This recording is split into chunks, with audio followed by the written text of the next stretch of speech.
Chers amis, nous continuons notre hommage en remerciant chaleureusement M. Bianarati Joseph et nous donnons la parole à Madame Ella Kribi Rondame, conseillère conseillère régionale actuellement présente, qui nous a fait l'honneur de nous soutenir dans nos actions. Madame, c'est à vous. La conseillère régionale, c'est à vous.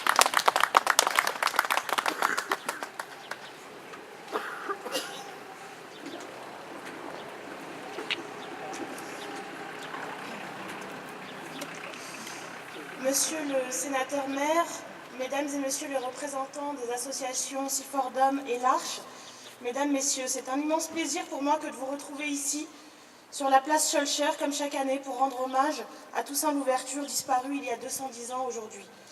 Cet hommage annuel, inscrit dans la tradition massicoise depuis 1987, nous permet de nous souvenir collectivement de ce que fut cet homme et de réfléchir à l'impact qu'il a aujourd'hui sur nos principes, nos valeurs et la vie de nombreuses femmes et de nombreux hommes.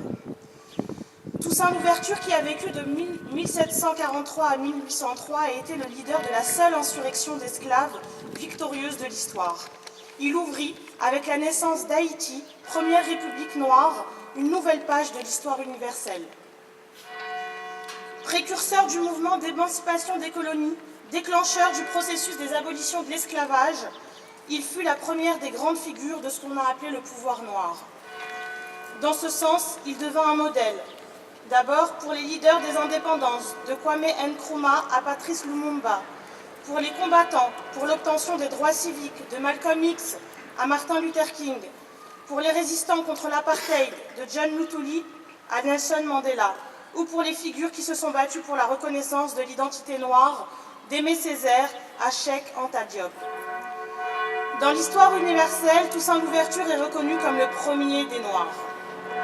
Celui qui a été le chantre de la négritude, Aimé Césaire, a su en quelques phrases exprimer l'ampleur de l'aura de Toussaint Louverture, qui explique aisément le rôle central qu'il a joué dans le mouvement d'émancipation des peuples. Je cite, « Il y a un bon moyen d'apprécier son rôle et sa valeur, c'est de lui appliquer le critère cher à Peggy, de mesurer de quel étiage il a fait monter le niveau de son pays, le niveau de conscience de son peuple.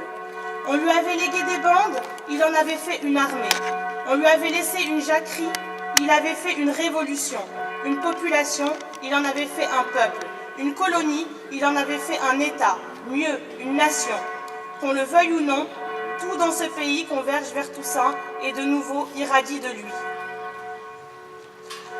En effet, mes chers amis, cet homme, par son action, a mené à la création d'un État, d'une nation même. Cet homme qui est passé du statut d'esclave à celui d'homme politique visionnaire et rigoureux, a laissé son empreinte dans l'histoire universelle. Son histoire, à lui, s'est terminée en ce petit matin du 7 avril 1803, quand son vieux corps usé a cessé de vivre après 7 mois d'une captivité solitaire et glacée dans le fort de Joux, en France, dans le Doubs. Cette histoire, nous devons continuer à la faire vivre dans nos mémoires et à la partager comme nous le faisons ce matin à Massy.